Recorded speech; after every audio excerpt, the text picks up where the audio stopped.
Okay, Assalamualaikum warahmatullahi wabarakatuh. Okay, hari ini kita nak masuk kepada subtopik seterusnya di bawah tajuk biodiversity, iaitu subtopik 1.2, pengelasan organisma. Okay, jadi kita nak lihat bagaimana organisma iaitu haiwan dan tumbuhan dikumpulkan kepada kumpulan-kumpulan yang lebih kecil. Itu maksud pengelasan organisma. Okay, jadi kumpulan-kumpulan kecil yang dibina kita kumpulkan mengikut satu, ciri-ciri sepunyanya. Yang kedua, dengan ciri-ciri yang berbeza. Kita akan kumpulkan organisma, haiwan, tumbuhan ni dalam satu kumpulan jika organisma yang berbeza ni mempunyai ciri yang sama ataupun mempunyai ciri yang berbeza. Kita akan lihat nanti bagaimana ianya dilakukan. Kita lihat yang pertama, pengelasan haiwan. Haiwan dapat dikelaskan atau dikumpulkan kepada dua kumpulan besar. Satu, haiwan jenis invertebrata. Yang kedua, haiwan jenis vertebrata. Kita akan lihat maksud kedua-duanya nanti. Jadi, untuk permulaan, bagi pengelasan haiwan, ada dua kumpulan besar yang kita boleh pecahkan. Satu, kumpulan invertebrata. Yang kedua, kumpulan vertebrata. Next.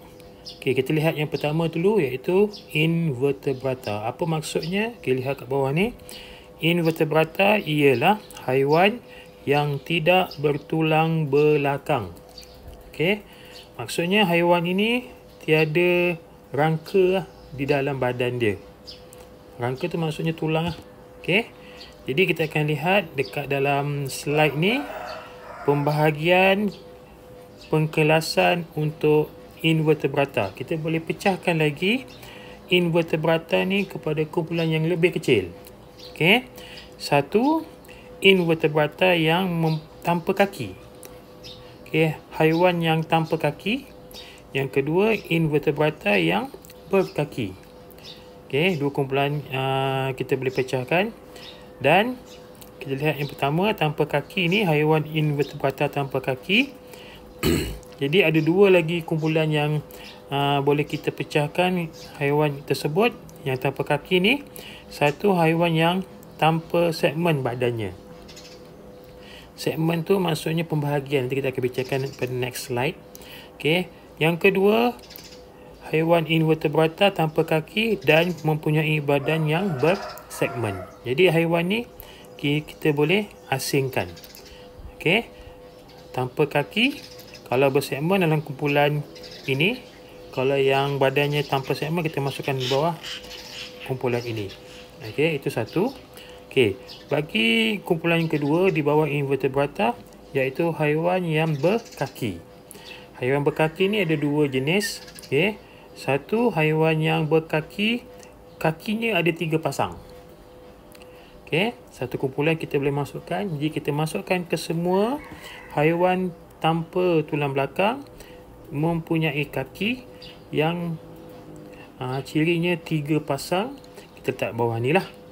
Yang kedua, invertebrata berkaki tetapi lebih daripada 3 pasang kaki. Jadi haiwan-haiwan yang lebih daripada 3 tak boleh masuk kat bawah ni. Kita masuk dalam kumpulan lagi satu, iaitu lebih daripada 3 pasang kaki. Jadi kita pecahkanlah haiwan-haiwan tersebut mengikut kumpulan-kumpulannya, mengikut ciri-cirinya.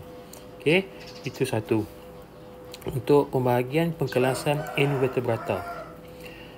Maksud badan bersegmen. Ini maksudnya. Badan bersegmen adalah merupakan pembahagian badan haiwan kepada beberapa segmen. Kita lihat gambar apa ni? Serangga ni. Kalau anda lihat dia punya badan dia tu ada macam pembahagi ni. Setiap bahagian ni kita panggil segmen. Jadi badan haiwan ini bersegmen. Serangga apa ni? Nanti boleh beritahu cikgu. Next. Ini contoh invertebrata tanpa kaki, siput ni. Next. Badannya tanpa segmen. Kalau lihat badan dia tu tak ada pembahagi-pembahagi. Okey, jadi dia adalah cirinya badan tanpa segmen. Terdapat invertebrata tanpa kaki yang mempunyai badan tanpa segmen. Okey, ini contoh dia. Okey, ni badan yang contoh-contoh lain yang tiada segmen. Contoh-contoh haiwan, organisma, badan tanpa segmen. Okey. Okey, invertebrata tanpa kaki. Okey, yang ini tak ada kaki, cacing tu. Tetapi ciri yang kedua mempunyai badan bersegmen. Okey, kalau lihat gambar tu pun, okey, kita lihat ada pembahagi pada bahagian badan dia.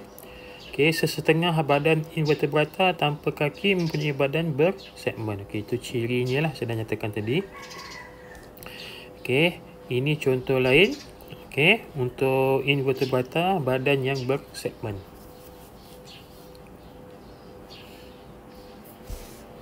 Okey, yang seterusnya invertebrata berkaki. Okey, kita ada apa ni? Apa nama ni? Scorpion.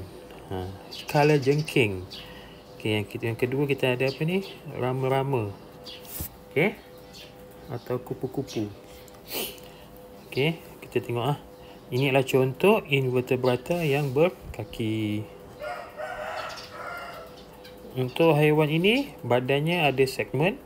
Okey, mempunyai kulit keras, iaitu rangka luar. Okey, kalau lihat ni, contohnya scorpion atau kalajengking ni, dia punya kulitnya keras di bahagian luarnya. Okey.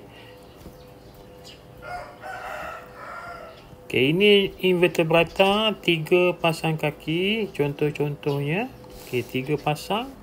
Kita lihat contoh satu je lah. Semut ni. Okey, bahagian depan 1, 2 ni sepasang, tengah 1, 2 sepasang lagi, yang belakang 1, 2 sepasang lagi. Jadi ada 1, 2, 3 pasang kaki. Okey. Lipas pun sama kat bawah tu. Lebih daripada 3 pasang kaki. Ini pula invertebrata contoh yang kakinya lebih daripada 3 pasang. Kita lihat ni, kalajengking ni ada berapa ni? 1, 2, 3, 4. Ada 4 pasang. Okey.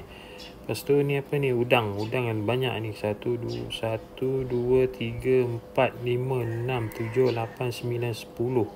10 pasang. Ini belangkas banyak lagi. 1, 2, 3, 4, 5. Jadi ini haiwan-haiwan yang mempunyai lebih daripada 3 pasang kaki. Okey, kumpulan yang kedua untuk haiwan adalah kumpulan vertebrata. Okey, vertebrata lawan invertebrata, haiwan yang mempunyai tulang belakang. Ada rangka. Tengok ni ada rangka. Okey. Jadi contoh-contoh organisma atau haiwan bertulang belakang. Okey, ada 1 ikan, 2 amfibia, 3 reptilia, 4 burung dan 5 mamalia. Jadi 5 kumpulan ini akan membentuk haiwan vertebrata. Okey, kita akan lihat satu-satu ciri-ciri haiwan-haiwan berkenaan. Okey, sebelum kita pergi lebih lanjut, ada beberapa perkataan atau terma yang perlu kita ketahui dulu. Okey. Yang pertama, poikiloterma. Okey. Apa maksudnya? Organisma yang mempunyai suhu badan yang berubah-ubah mengikut suhu persekitaran. Maksudnya apa ni? Okey, haiwan tersebut suhu badan dia akan ikut suhu persekitaran. Jadi contohnya kalau suhu tu rendah, contohnya di kawasan kutub ke ataupun pada waktu hujan ke, okey, suhu akan jadi rendah daripada biasa, maka badan haiwan tersebut akan ikut suhu tersebut, dia akan jadi rendah. Tapi apabila suhu tu meningkat, contohnya mungkin waktu tengah hari ke apa, okey, waktu panas, okey, badan haiwan yang sama tadi, okey, akan berubah ikut suhu persekitaran semasa, dia akan naik. Okay, jadi itu adalah jenis haiwan poikiloterma. Okey. Okey, kumpulan term yang kedua, term yang kita perlu tahu adalah homoiotherma. Okey, ini lawan tadi, poikilotherma, haiwan yang suhu badannya mala. Mala ni maksudnya sama. Okey, S-A-M-A, sama, tak berubah. Okey, dan bebas daripada pengaruh suhu persekitaran. Okey, maksudnya di sini tak kiralah perubahan yang berlaku pada persekitaran yang tempat tinggal haiwan berkenaan, suhu badan haiwan akan tetap sama. Okey. Contoh, kalau suhu badan haiwan tersebut, burung ni lah, contoh lah, suhu dia 35 suhu badan dia. Tapi suhu persekitarannya menurun. Mungkin disebabkan hujan ke, dia takkan ikut perubahan tersebut. Dia akan kekalkan suhu badannya pada 35 tadi. Okey, itu kumpulan yang kedua lah. Okey, homoiotherma.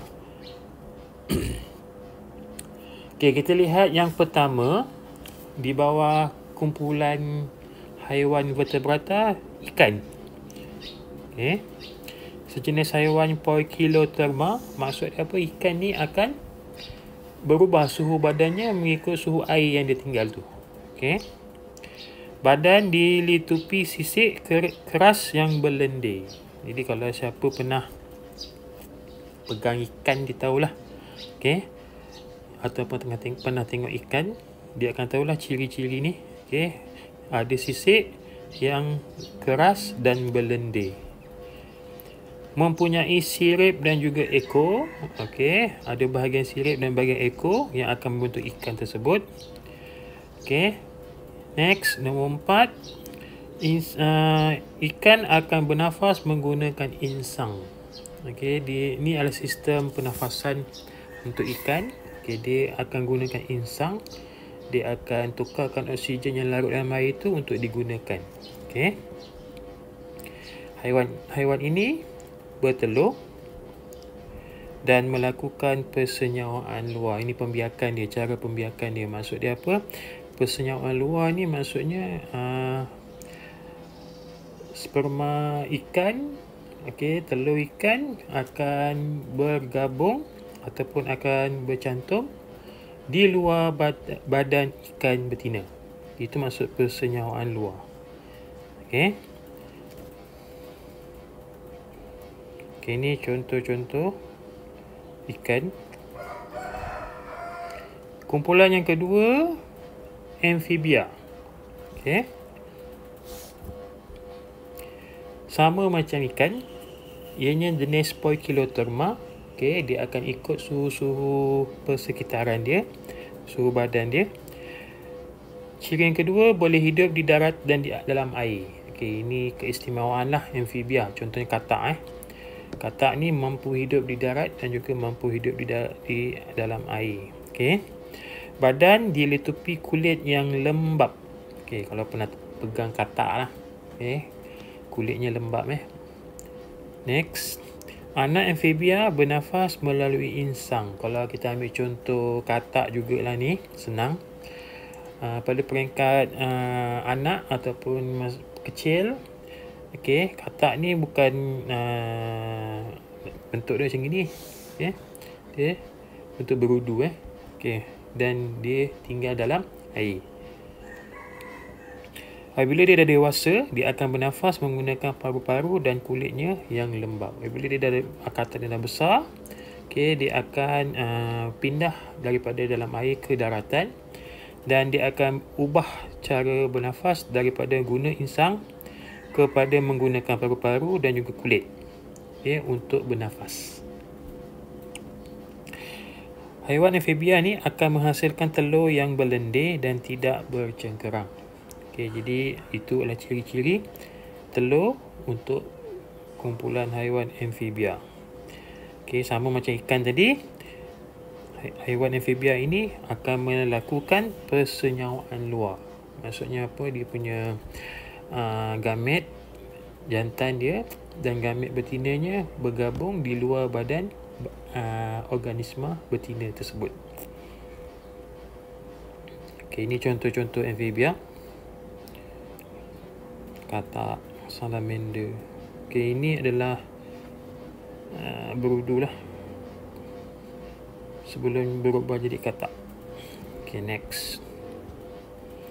Reptilia. Okey, reptilia ni apa ciri-ciri dia? Okey, sama juga. Poikilotherma. Suhu badan haiwan ini, organisma haiwan ini akan berubah mengikut persekitaran. Telur yang dihasilkan adalah telur yang bercengkerang, bernafas melalui paru-paru, mempunyai sisik dan berkulit keras. Okey, ini beza daripada ikan dan juga amfibia ni. Melakukan persenyawaan dalam. Maksudnya apa? Gabungan gamet jantan betina tu, akan berlaku dalam badan haiwan betina. Itu maksud persenyawaan dalam. Ini contoh-contoh reptilia. Ular, buaya. Next, burung. Homoeotherma. Ini kita jumpalah. Ini adalah organisma yang mengekalkan suhu badannya, tidak mengikut suhu persekitaran. Badan dilitupi bulu pelepah untuk mengekalkan suhu badan. Ini ciri yang kedua. Kalau lihat burung ni, badannya ada bulu-bulu pelepah. Bernafas menggunakan paru-paru. Mempunyai sayap atau kepak yang membantu setengah burung untuk terbang. Jadi ciri umum lah untuk burung ni, dia boleh terbang menggunakan sayap dia atau kepak dia. Tak semua tapi kebanyakannya. Next, mempunyai sepasang kaki yang bersisik. Kalau lihat kat sini, kaki dia ni bersisik. Melakukan persenyawaan dalam, sama macam tadi reptilia. Next, menghasilkan telur yang bercengkerang keras. Next. Ini contoh-contoh burung. Ayam, burung hantu, burung enggang. Ini contoh burung haiwan yang dilindungi di Malaysia. Burung rasmi bagi negeri Sarawak. Kita bincangkan sedikit tentang burung di Malaysia. Hampir 742 spesies boleh dijumpai di Malaysia. 522 adalah spesies tempatan. Maksudnya dia memang asal daripada Malaysia lah. 192 bermigrasi. Bermigrasi maksudnya dia berhijrah, datang dari luar. 52 spesies tempatan dengan ciri bermigrasi. Maksudnya di sini burung yang hidup tempatan ni kat Malaysia ni yang akan keluar, berhijrah ke luar Malaysia. Ini ciri-ciri untuk burung di Malaysia lah. Next, mamalia, kumpulannya terakhir ni, Homoeotherma. Suhu badannya tetap. Badan dilitupi bulu dan rambut. Bernafas menggunakan paru-paru. Melakukan persenyawaan dalam. Melahirkan dan menyusukan anak. Ini ciri-ciri untuk mamalia. Contoh-contoh mamalia: ikan paus, gajah, zirafah. Jadi itu adalah bagaimana haiwan-haiwan dikelaskan. Kita ada dua kumpulan besar, invertebrata dengan vertebrata, dan di bawahnya ada kumpulan-kumpulan yang lebih kecil. Next kita nak lihat pengelasan untuk tumbuh-tumbuhan. Untuk tumbuh-tumbuhan sama juga, dia ada dua kumpulan besar yang boleh kita bahagikan. Satu, tumbuhan yang tidak berbunga. Yang ini tumbuhan tidak berbunga. Yang kedua, tumbuhan yang berbunga. Okey. Ni contoh dia lah. Satu kumpulan tumbuhan tidak berbunga, maksudnya dia hanya ada daun je. Okey. Yang kedua, tumbuhan yang berbunga, maksudnya dia ada tumbuh daun bunga-bunga ni. Okey, jadi itu dua kumpulan besar untuk tumbuh-tumbuhan. Okey, maksud tumbuhan tanpa vaskular adalah tumbuhan yang ringkas dan kecil tanpa sistem vaskular. Vaskular ni sistem aliran pergerakan air atau makanan. Okey.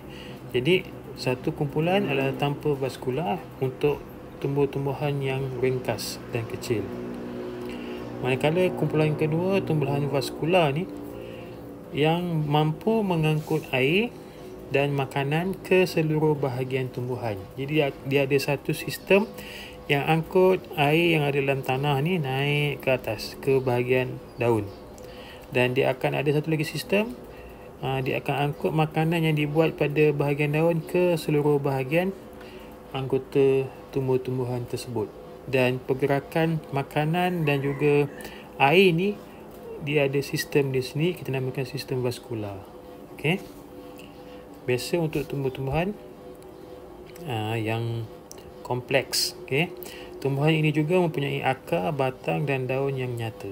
Okey, dia ada bahagian akar yang bawah ni. Yang kedua dia ada bahagian batang, dan yang atas sekali dia ada bahagian daun. Okey, kita lihat kumpulan yang pertama. Kumpulan tumbuhan yang tidak berbunga. Okey. Contoh lumut, paku pakis, conifer. Kalau lihat gambar ni pun semua hijau je. Dia tak ada bunga. Jadi ini adalah tumbuhan yang tidak berbunga. Okey. Contoh yang pertama, lumut. Ciri dia akan membiak dan akan menghasilkan spora. Jadi spora-spora ni akan digunakan untuk membiak. Jenis bukan vaskular, maksudnya dia tak ada sistem yang mengangkut makanan dan air tadi. Kenapa? Sebab dia adalah jenis tumbuhan yang ringkas dan kecil. Yang kedua, paku pakis juga membiak secara spora. Dia akan sebarkan spora dia untuk membiak. Okey. Tetapi tumbuhan ni mempunyai vaskular. Jadi dia ada sistem yang akan angkut air daripada tanah dan ada sistem yang akan angkut makanan daripada daun ke seluruh anggota badan dia. Okey, conifer membiak dengan menghasilkan kon. Okey. Jenis vaskular. Okey, yang kedua, tumbuhan yang berbunga. Cantik bunga ni. Tumbuhan menghasilkan bunga yang akan menjadi buah dan juga mempunyai biji. Setiap biji benih mempunyai cotyledon, iaitu makanan simpanan yang akan digunakan oleh biji benih untuk bercambah. Okey, kita akan lihat nanti biji benih, ciri-ciri biji benih tumbuhan berbunga tu tadi. Okey. Biji benih yang mempunyai satu cotyledon dipanggil monocotyledon. Manakala biji benih yang mempunyai sepasang cotyledon dipanggil dicotyledon. Okey, kita akan lihat nanti. Okey, jadi biji benih yang dihasilkan ada dua jenis lah. Satu, jika dia ada satu sahaja cotyledon, kita panggil monocotyledon. Okey, jika biji benih tu ada sepasang cotyledon, maka kita panggil biji benih tu jenis dicotyledon. Okey. Okey, ini perbandingan lah antara biji benih jenis monocotyledon dan dicotyledon. Okey. Kalau lihat kat sini, yang pertama kita lihat bilangan cotyledon. Untuk jenis monocotyledon, dia hanya ada satu sahaja cotyledon. Manakala bagi biji benih jenis dicotyledon, bilangan cotyledonnya ada dua. Okey, kat sini contohnya dia ambil kacang. Kan kacang tu kita boleh pecah dua kan. Okey, biji benih tu. Manakala ini dia ambil contoh jagung. Okey. Yang kedua, ciri yang kedua, perbezaan dari segi jenis akar. Okey. monocotyledon akarnya jenis serabut. Manakala untuk akar dicotyledon jenis akar tunjang. Okey. Yang ketiga, perbandingan daun. Dari segi daun, daunnya berurat selari. Okey, contoh kita ada daun. Okey. Okey, ini contoh yang kita ambil contoh lain.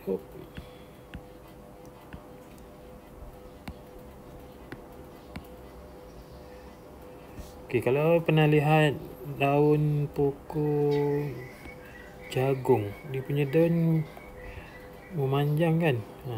Itu selari. Itu daun selari. Untuk jejala, kita ada daun. Dia punya daunnya ada pecah-pecahnya tu. Jejala. Itu yang ketiga. Yang keempat, jenis batangnya. Untuk monocotyledon, kebanyakan pokoknya berbatang lembut. Maksudnya tidak berkayu. Manakala untuk dicotyledon, kebanyakan pokoknya berbatang kayu. Contoh, bagi monocotyledon, pokok padi dan pokok jagung. Pokok padi dan pokok jagung, ciri-cirinya sama macam ini. Berakar serabut, daun berurat selari dan berbatang lembut. Manakala contoh dicotyledon, jenis contohnya pokok tomato dan pokok durian.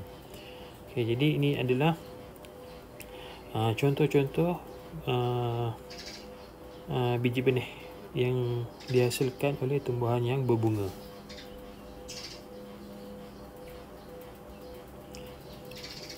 Ini contoh yang lebih jelas lah.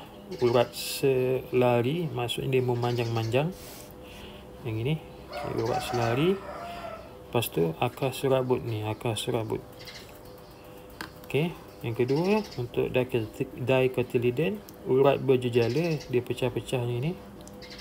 Dan akar tunjang, dia ada akar besar satu ni. Yang ni tak ada akar besar, dia semua sama je saiz dia. Itu serabut. Ini akar tunjang.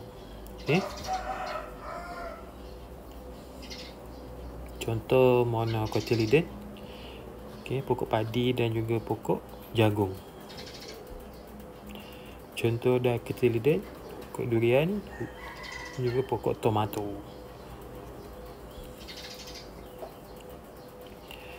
Kita dah tamat tentang pengelasan haiwan dan tumbuhan. Slide ini nak tunjukkan bagaimana untuk membina kekunci dikotomi. Apa tu kekunci dikotomi? Satu cara yang digunakan oleh ahli-ahli biologi untuk mengenal pasti dan mengelaskan organisma secara sistematik berdasarkan persamaan dan perbezaan.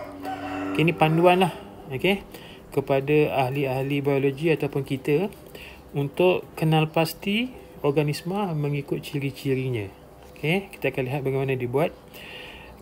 Kekunci dibina daripada beberapa siri kuplet. Dan setiap kuplet terdiri daripada dua pernyataan tentang ciri organisma atau kumpulan organisma yang tertentu. Kita akan lihat bagaimana ianya dibina. Contoh kekunci dikotomi bagi haiwan. Ini contoh yang dalam kotak ni. Kita ada ikan bawal, kita ada ayam, kita ada singa, kita ada katak dan kita ada ular. Contoh kekunci dikotomi, kita lihat yang pertama. Satu, Poikilotherma homoitema. Maksudnya apa? Kita lihat dua kumpulan besar dulu. Satu, haiwan yang ikut suhu persekitaran. Satu lagi, haiwan yang tidak ikut suhu persekitaran. Jadi kalau kita lihat contoh-contoh haiwan ni, ada yang suhu badannya kekal, ada yang suhu badannya yang berubah-ubah.